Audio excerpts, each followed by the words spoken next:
Welcome. Today we're going to dive into a story that's, well, it's strange, but absolutely true. It starts in a tiny village in Alaska, but believe it or not, it connects to a huge global challenge.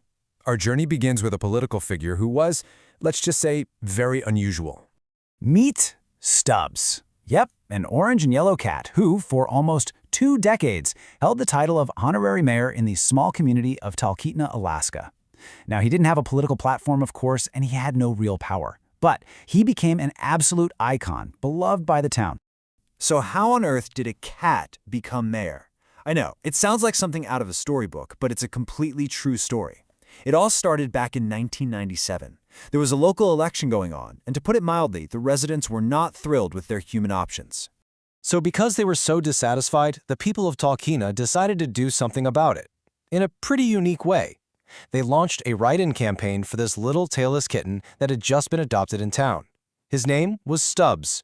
And you know what? It actually worked. A political star was born. And his time in office was, well, it was remarkably long and pretty stable. His daily routine? Mostly naps and drinking water infused with catnip from a wine glass. You see, Nagley's general store served as his office. His reign was almost entirely scandal-free, though he did have a close call. He survived a pretty bad dog attack in 2013. He eventually passed away peacefully in 2016 at the ripe old age of 20. You have to be wondering, right? What kind of town elects a cat as its leader? Well, to really get the story of Mayor Stubbs, you first have to understand the town of Talkeetna itself. Talkeetna is this small, historic community tucked away near the base of Denali, which is the highest peak in all of North America. It's known for just jaw-dropping natural beauty, but also for having this really independent, kind of quirky spirit.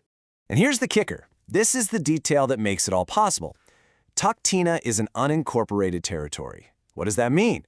It means there's no official city government, no city manager, and no human mayor.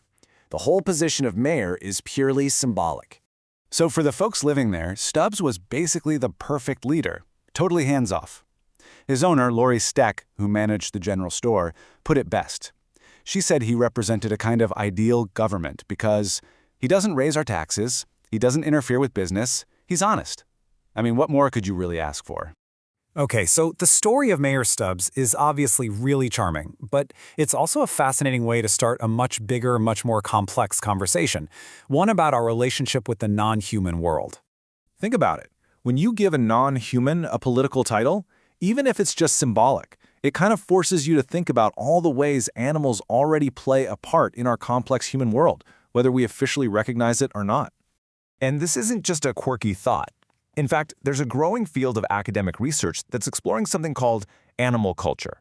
The basic idea is that animal groups learn from each other, socially.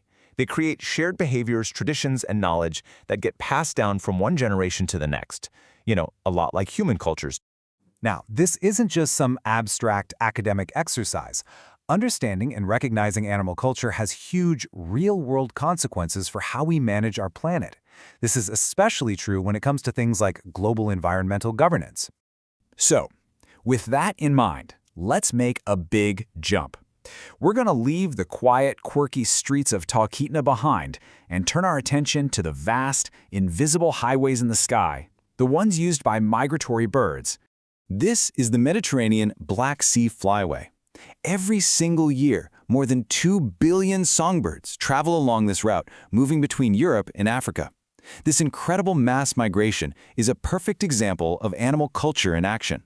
It's like a shared map, a shared schedule that's been passed down for generations. But here's the tragic part.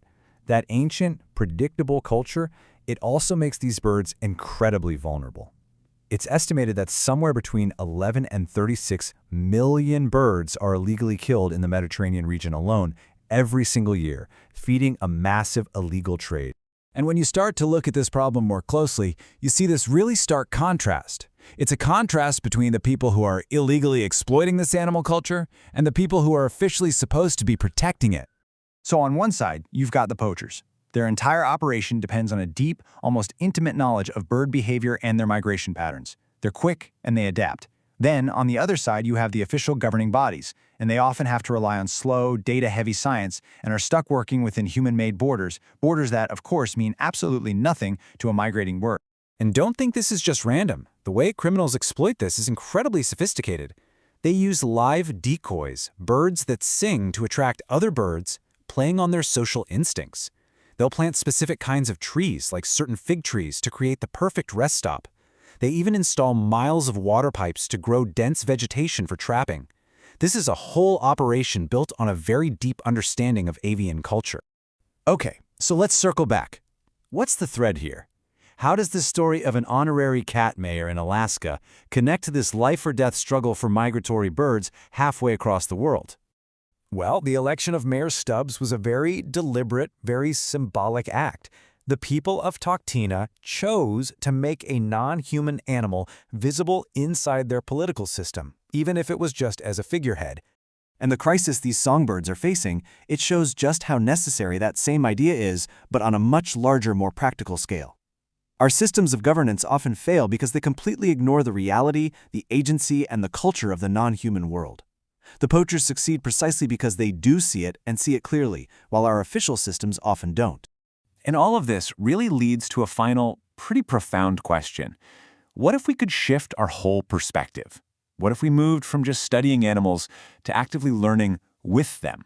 What if we integrated their realities into our decision-making? What other solutions might we discover for some of our biggest global challenges? Thank you so much for joining us for this explainer.